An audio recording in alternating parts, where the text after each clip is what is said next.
बरेली में 26 सितंबर को जुम्मे की नमाज के बाद हुए बवाल के मुख्य आरोपी मौलाना तौकी रज़ा की मुसीबतें कम होने का नाम नहीं ले रही हैं। अब मौलाना के घर पर सरकारी बैंक ने वसूली का नोटिस लगा दिया है। बताया जा रहा है कि बदायूं की रसूलपुर पुठी सरकारी समिति की ओर से 28,346 रुपए का ब्याज समेत वसूली का नोटिस चिपकाया है। हालांकि नोटिस लगाने के कुछ ही घंटे के बाद किसी ने फाड़ दिया। मौलाना तौकी रज़ा के निवास के बाहर दीवार पर इस नोटिस को लगाया गया था, लेकिन कुछ खुराफाती लोगों ने इस नोटिस को जानबूझकर फाड़कर फेंक दिया। नोटिस के मुताबिक मौलाना तौकी रज़ा की ओर से सहकारी बैंक से सन 1990 में कृषि लोन लिया गया था, लेकिन मौलाना ने इस लोन को नहीं चुकाया और उसके बाद बैंक की ओर से अब नोटिस जारी किया गया है। बैंक के अधिकारी ने कहा कि यदि कोई जवाब नहीं मिलता है या बकाया नहीं चुकाया जाता है तो आगे की कार्रवाई की जाएगी। ये मूल रूप से बदायूं जनपद के रहने वाले हैं तौकी रज़ा जी, और एक सहकारी समिति है बदायूं की रसूलपुर पुठी और सालारगंज ब्लॉक में पड़ती, सालारपुर ब्लॉक में। वहाँ से ये आया है कि वहाँ के ये पुराने मेंबर थे, वहाँ से इन्होंने अल्पकालीन फसल लिया था और एक अमाउंट निकल के आया है कि 5,055 रुपये का ऋण था जो 1990 के पूर्व इन्होंने वहाँ से लिया था और उसकी समय से अदायगी नहीं की और आज पर ब्याज भी 21,000 रुपये से ज़्यादा हो गया है। 28,000 से ज़्यादा है। तारीख ब्याज जब वो रिकवरी होगी उनसे तब वो जोड़ा जाएगा। बहुत छोटी रकम थी लेकिन समय से अदा नहीं किया, तो अभी ये जब ये प्रकरण प्रकाश में आया तो उनको पुनः नोटिस दी गई है कि ससमय अब जो है उनके पास जो भी नोटिस में समय दिया गया है उसमें वो धनराशि जमा करें, अन्यथा नियमानुसार उनसे जो वसूली का है प्राविधान उसके अनुसार उनसे वसूली करवाई जाएगी।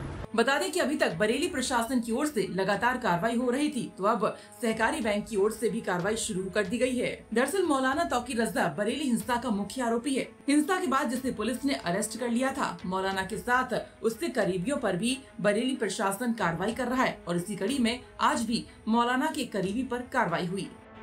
मौलाना तौकी रज़ा खां और उनके करीबियों पर लगातार कार्रवाई जारी है। मोहम्मद आरिफ जो मौलाना तौकी रज़ा के करीबी बताए जाते हैं, उनके 4 बारात घर और अब एक मार्केट और 2 शोरूम्स उनके सील हो गए हैं। बरेली विकास प्राधिकरण की ये बड़ी कार्रवाई है जो लगातार अवैध निर्माण के खिलाफ कार्रवाई जारी है।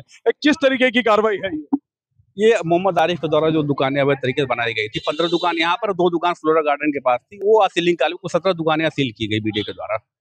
ये सीलिंग की जो कार्रवाई, नोटिस वगैरह दिए हुए जी, सारी कार्रवाई पूर्ण हुई है। इनका पहले भी 4 बारात घर सील हुए हैं और मार्केट, क्या अवैध निर्माण में इनका काफी नाम आ रहा है? अब हम तो निर्माण खोजते हैं, जहाँ भी निर्माण मिले उसके खिलाफ कार्रवाई हमारी जारी है। क्या 4 बारात घर भी हुए हैं? जी, पहले हो चुके हैं।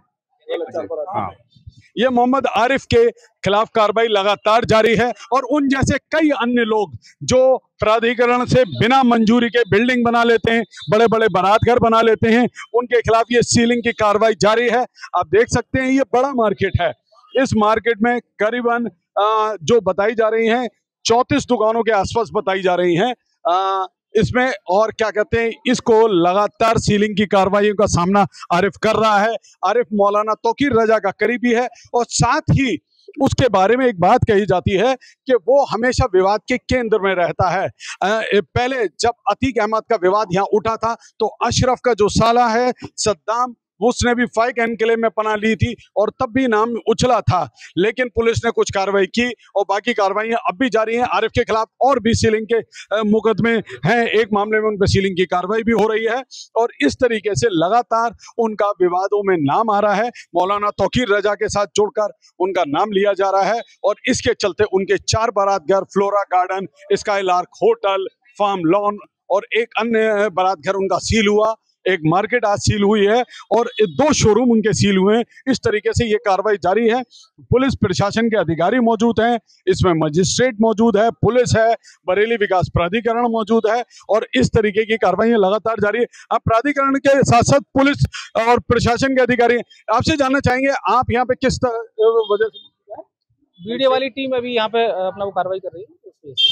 आप मजिस्ट्रेट के तौर पे यहाँ पे हैं? हाँ। प्रशासन किस तरीके की कार्रवाई हुई है? वीडियो वाले बताएंगे आपको। वीडियो वाले बीडीए के साथ ये प्रशासन के अधिकारी भी लगातार साथ हैं, जो किसी भी तरीके के लॉ एंड ऑर्डर को अगर कोई चैलेंज करता है उसको हैंडल करने के लिए हैं और लगातार ये कार्रवाइयां बरेली देख रहा है कि किस तरीके से 26 सितंबर के गुनहगारों के खिलाफ कार्रवाई जारी है। कृष्ण गोपाल राज, यूपी तक।